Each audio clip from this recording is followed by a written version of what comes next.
নমস্কার, আমি সুমন্ত। দেখছেন এক নজরে 25। দিল্লিতে ফের ক্ষমতায় এলে ছাত্রছাত্রীদের জন্য বিনামূল্যে সরকারি বাস পরিষেবা চালু করা হবে। সেই সঙ্গে 50% ভাড়ায় মেট্রোতে যাতায়াতের সুযোগও পাবেন পড়ুয়ারা।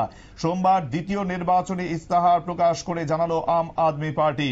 কেজরিওয়াল কি গ্যারান্টি নামে প্রকাশিত ওই ইস্তেহারে মোট 15 দফা প্রতিশ্রুতি দিয়েছেন আপ নেতৃত্ব।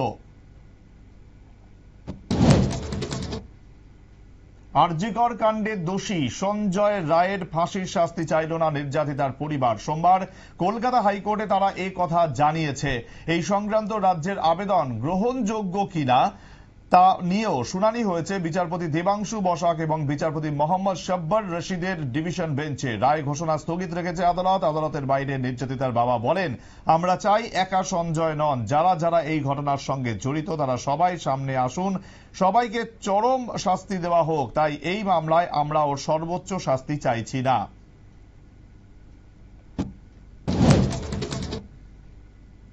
নতুন করে কি পরীক্ষা নেওয়া যেতে পারে? 26,000 চাকরি বাতিল মামলায় শুনানিতে সোমবার সেই প্রশ্ন তুলল সুপ্রিম কোর্ট। নতুন করে পরীক্ষা নেওয়া কতটা কঠিন তাও জানতে চান সুপ্রিম কোর্টের প্রধান বিচারপতি সঞ্জীব খান্না। তাতে মূল মামলাকারীদের আইনজীবী বিকাশ রঞ্জন ভট্টাচার্য জানান, অনেকে আবেদন না করেও চাকরি পেয়ে গিয়েছেন। সেক্ষেত্রে যারা চাকরির আবেদন করেছিলেন তাদের আবার নতুন করে পরীক্ষা নেওয়া যেতে পারে বলে আদালতে জানান বিকাশ।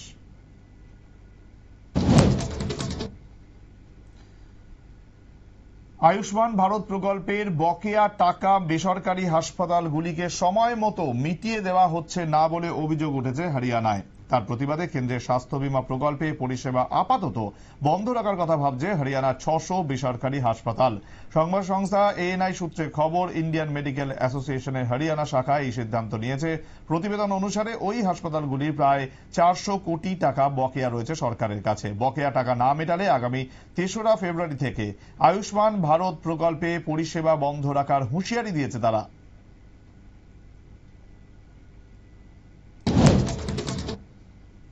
মহাকুম্ভে ডুব দিলেন কেন্দ্রীয় স্বরাষ্ট্রমন্ত্রী অমিত শাহ। পুণ্যস্নানে শাহের সঙ্গী হতে দেখা গেল উত্তরপ্রদেশের মুখ্যমন্ত্রী যোগী আদিত্যনাথ, বাবা রামদেব এবং অন্যান্য সাধুদের। স্নান করে পুত্র জয় শাহ এবং নাতিকে সঙ্গে নিয়ে প্রয়াগরাজে গঙ্গা আরতি করতে দেখা যায় স্বরাষ্ট্রমন্ত্রীকে।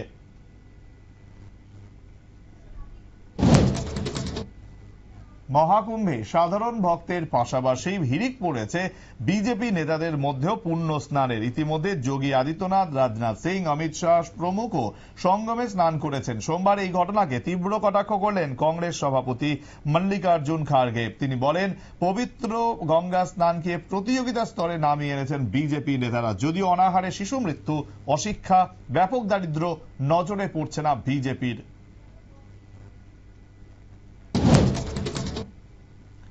এক সপ্তাহ হয়েছে আমেরিকার 47তম প্রেসিডেন্ট হিসেবে শপথ নিয়েছেন ডোনাল্ড ট্রাম্প। আগেই তাকে শুভেচ্ছা জানিয়েছিলেন প্রধানমন্ত্রী নরেন্দ্র মোদী। সোমবার ট্রাম্পের সঙ্গে ফোনে কথা বললেন মোদী। আগামী দিনে ভারত আমেরিকার গভীর বন্ধুত্বের সম্পর্ক আরো মজবুত করা নিয়ে কথা হয়েছে দুই রাষ্ট্রপ্রধানের মধ্যে। খবর তেমনটাই।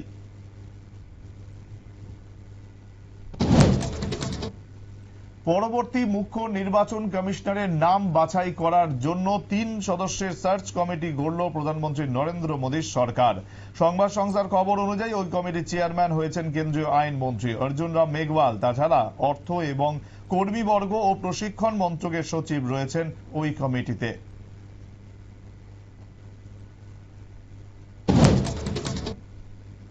নদিয়ার ভারত বাংলাদেশ সীমান্তবর্তী কৃষ্ণগঞ্জ বিধানসভার মাঝদিয়ায় মাটির তলা থেকে বাংকার উদ্ধারের পর 62,200 নিষিদ্ধ কাশির সিরাপ বাজেয়াপ্ত করেছে বিএসএফ। তদন্তে নেমে বেশ কিছু নমুনা এবং তথ্য সংগ্রহ করেছে এনসিবি। সোমবার বাজেয়াপ্ত করা কাশির সিরাপ সহ উদ্ধার হওয়া সমস্ত নমুনা পেশ করা হলো কৃষ্ণনগর বিশেষ আদালতে।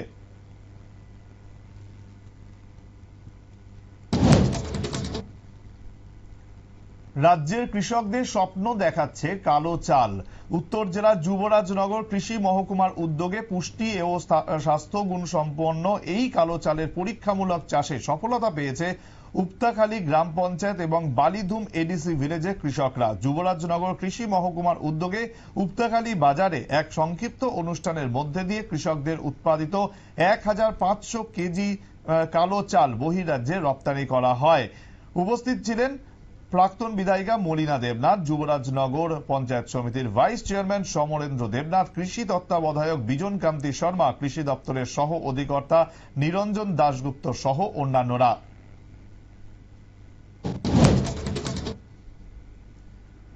মানুষের সাথে প্রতারণা করছে বিজেপি সরকার, ফের আক্রমণাত্মক রাজ্যের প্রাক্তন মুখ্যমন্ত্রী মানিক সরকার। এদিন গোলাঘাটি বিধানসভার কাঞ্চনমালা এলাকায় অসুস্থ সিপিআইএম এর প্রাক্তন প্রধান সুনীল দেবনাথকে তার বাড়িতে দেখতে গিয়ে এমনই মন্তব্য করেন প্রাক্তন মুখ্যমন্ত্রী। তিনি আরো বলেন, স্বাধীনভাবে বাস করতে হলে শাসক দলের হুমকিকে উপেক্ষা করে প্রতিবাদ গড়ে তুলতে হবে।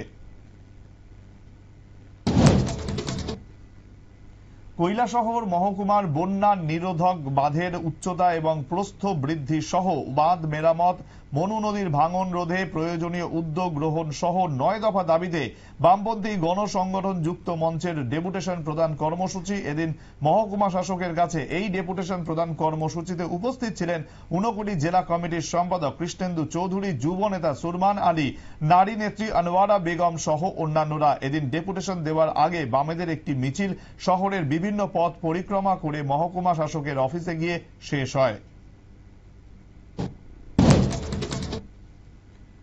উন্নয়ন নিয়ে বিরোধীদের প্রচারকে ভোতা করতে ডিজিটাল প্রচারে নামলো বিজেপি। যুব সমাজকে ধরে রাখতে চাকরির পরিসংখ্যান তুলে ধরল গেরুয়া শিবির।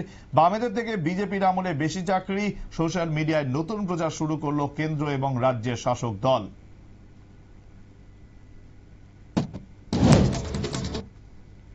প্রজাতন্ত্র দিবসে ট্যাবলোর থিম নিয়ে এবার প্রশ্ন তুললেন প্রদ্যোৎ কিশোর দেববর্মা। জাতি উপজাতিদের দুটি পৃথক সংস্কৃতিকে এক করে প্রদর্শন করা ঠিক হয়নি বললেন প্রদ্যোৎ। রাজ্য সরকারের বিরুদ্ধে ফের সরব মথার প্রতিষ্ঠাতা।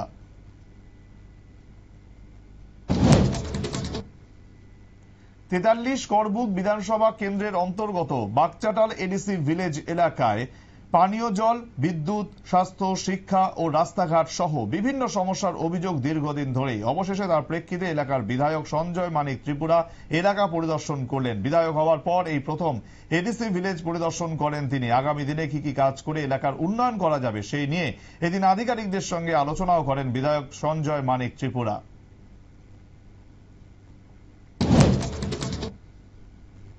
তামিলনাড়ুর চেন্নাই উপকূলে ভেসে এলো শয়ে শয়ে মৃত অলিভ রিডলে প্রজাতির কচ্ছপ। প্রশান্ত এবং ভারত মহাসাগরের বাসিন্দা এই কচ্ছপের প্রজাতি বিপদাপন্ন বলে চিহ্নিত। অথচ গত এক মাসে চেন্নাইয়ের সমুদ্র সৈকতে 100-রও বেশি মৃত অলিভ রিডলে কচ্ছপ উদ্ধার হয়েছে। এই ঘটনা বন্যপ্রাণী অধিকার কর্মীদের মধ্যে ব্যাপক উদ্বেগ সৃষ্টি করেছে। গাড়ির ধাক্কায় মৃত্যু হলো এক চিতাবাঘের। অন্ধ্রপ্রদেশের নেল্লোর জেলার ঘটনা। সোমবার সকালে বিজয়ওয়াড়া জাতীয় সড়ক পার হওয়ার সময় গাড়ির ধাক্কায় জখম হয় সেটি। প্রত্যক্ষদর্শীদের দাবি, আহত অবস্থায় প্রায় 1 ঘন্টা রাস্তায় পড়েছিল প্রাণীটি, কিন্তু ভয়ে তারা আশপাশে কেউ যায়নি। শেষে মৃত্যু হয় তার। একটি কাপড়ে জড়িয়ে দেহ তুলে নিয়ে যান বনকর্মীরা। দেহটি ময়নাতদন্তের জন্য পাঠানো হয়েছে। যে গাড়িটি ধাক্কা দিয়েছিল চিতাবাঘটিকে সেটির খোঁজ মেলেনি পুলিশ। সিসিটিভি ফুটেজ দেখে গাড়িটির খোঁজ চালাচ্ছে। বিবাদ বা সন্দেহের পথে না হেঁটে দুই দেশেরই উচিত পারস্পরিক বোঝাপড়ার উপর জোর দেওয়া। ভারতকে এমনই বার্তা দিলেন চীনের বিদেশমন্ত্রী ওয়াং ই। সোমবার বেজিংয়ে ভারতের বিদেশ সচিবের সঙ্গে বৈঠকের মধ্যে দুদেশের সম্পর্ক জোরদার করার পক্ষে সওয়াল করলেন তিনি।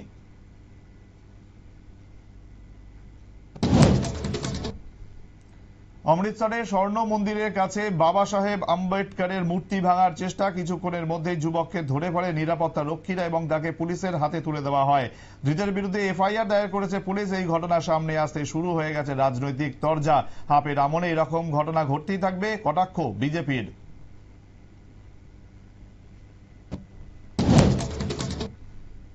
ভারতবর্ষের রাজনীতির যা অবস্থা তাতে সন্ন্যাসীদের রাজনীতিতে আসার সময় হয়েছে। রবিবার বেলডাঙ্গার আশ্রমে বসে বলেন প্রদীপ্তানন্দ মহারাজ ওরফে কার্তিক মহারাজ। তিনি বলেন, যে দল ভারতবর্ষের গণতন্ত্র রক্ষা করবে, সনাতনীদের পাশে থাকবে, তিনি তাদের পাশেই থাকবেন।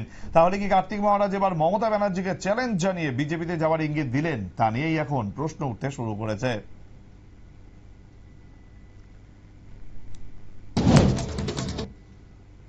2024 সালের আইসিসির বর্ষসেরা টেস্ট ক্রিকেটার হলেন জসপ্রীত বুমরা। 13টি টেস্টে 71টি উইকেট নিয়ে এই স্বীকৃতি পেয়েছেন ভারতের অন্যতম সেরা বোলার। ষষ্ঠ ভারতীয় হিসেবে কৃতিত্ব অর্জন করেছেন বুমরা।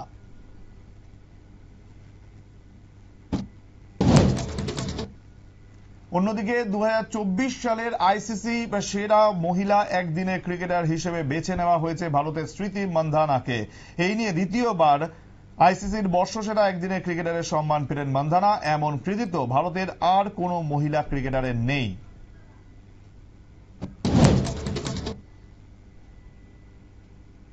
ম্যাচের আগে ভারতীয় গ্র্যান্ড মাস্টার বৈশালী রমেশ বাবুর সঙ্গে হাত মেলালেন না উজবেকিস্তানের দাবারু, জানিয়ে বিতর্ক তুঙ্গে। পরে অবশ্য সাফাই দিলেন উজবেক দাবারু নদির বেগ।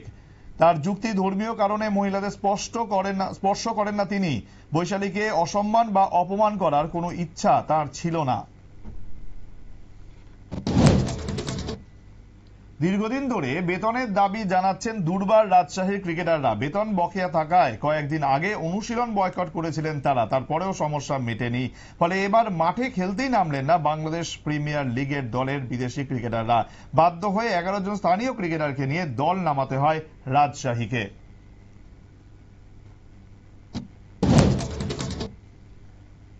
জানুয়ারিতেই পাকাপাকি ভাবে বিদায় নিতে চলেছে শীত। দক্ষিণ ভারত থেকে বিদায় উত্তর পূর্ব মৌসুমী বায়ুর। 29 জানুয়ারির পর ফের পশ্চিমী ঝঞ্ঝার ইঙ্গিত হাওয়া অফিসের।